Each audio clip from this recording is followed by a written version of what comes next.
There wasn't very much land for sale on the peninsula in those days, and I was keen to have this hobby farm, if you like. We knew enough to know that we probably ought to be facing north and protected from the south. But apart from that, we really didn't know very much. I bought an old grey Fergie tractor, and with a chain I pulled out tree by tree this lemon orchard, which was a terribly tedious process, and ploughed it and levelled it, and did all that with this Fergie tractor. What I did in about a year would have taken about a day now, I'd say, with a decent bit of equipment. When we first came here, there were lots of orchards. So it always has been associated with agriculture. And in fact, the property that our Merricks Estate was a few years before we bought it, it was dairying. So there's always been agricultural pursuits on the Mornington Peninsula. We are fortunate to be in a cool climate. Cool climate wines have only been talked about maybe, for 50 years at the most. I think our timing was good. I did observe that the climate on the Mornington Peninsula, particularly in the higher regions, was very close to the Burgundy region. We had some very, very good people and some very good winemakers, and I think probably we had a bit of luck too. I think we just fluked on a really nice site. And I could look for kilometres around our site, and there's not another slope that looks promising. Nat and Rosalie's father really were the knowledge bank at that stage of scientific information, or the technical information. Brian Crozer made the difference between us making some pretty ordinary wine and making some wine that was sound and technically correct. In those days, we all went round and helped each other. So we'd go up to Nat's and Rosalie's and we'd help them pick the grapes and crush. And then people would come down to our place and pick the grapes and crush. And so we went on. In the early days, all our children were similar ages. Lots of friendships were formed, not only with the adults, but also between our children. We all really liked each other. We had fun together, we shared all the knowledge as we found out things, we laughed at our mistakes, and there were lots of those. And I think the MPVA, as it gradually took its form, had a lot to do with the cooperation. There wasn't any competition. 1979 we made a bucketful, and by 1980 we actually made a commercial quantity, or what I'd call it commercial. I think it was about 15 dozen bottles. I think one of the very best wines we ever made here was 1980. Site is everything, and if you're lucky enough to have a good site, you don't have to be a very good winemaker, because the grapes just have the right acid content and sugar and so on.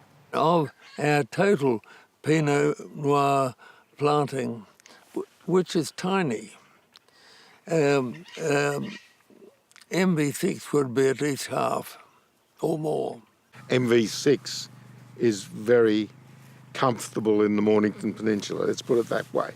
It sets fruit well, it's comfortable, the climate obviously is right for MV6, and it gives great flavours. Well, it was the clone of the month, and I think still is. The essential thing is the climate, I think, and not so much the soil. In our climate here, you have to pick and choose your seasons if you want to go without spray. You can't do without copper. It's not like big acres that are available to expand like in the Yarra Valley or in other wine areas. We've got limited opportunities. I think the peninsula has certainly got the potential to be one of the great regions of the world. And that doesn't mean it has to be very big, but I think in quality terms it really sits very nicely between the Yarra Valley and Tasmania as another region for Pinot and Chardonnay. On a good year, might produce 8,000 tonnes of grapes, perhaps 10. When Australia produces 1.8 million tonnes, for us to have found a niche and a name in Australia first and I can say internationally, entirely beyond my dream or vision. Oh, it was an honest vineyard. You know, we've put our efforts in it. We've put obviously some money. We've had great fun. We've met people. We entertain. But it's a lifestyle.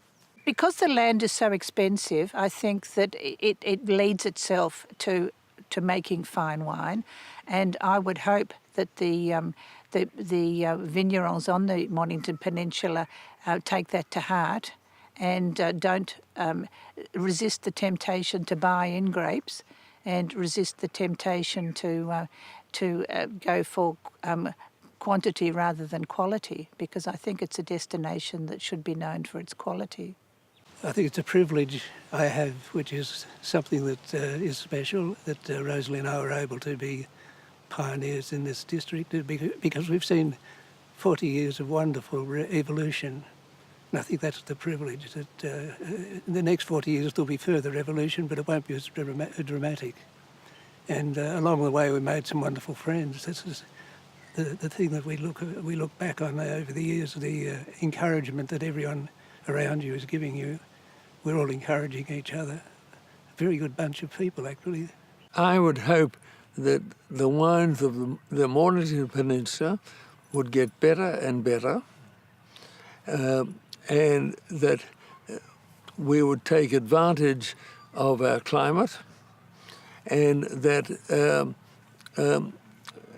our reputation, which is good now, will get better.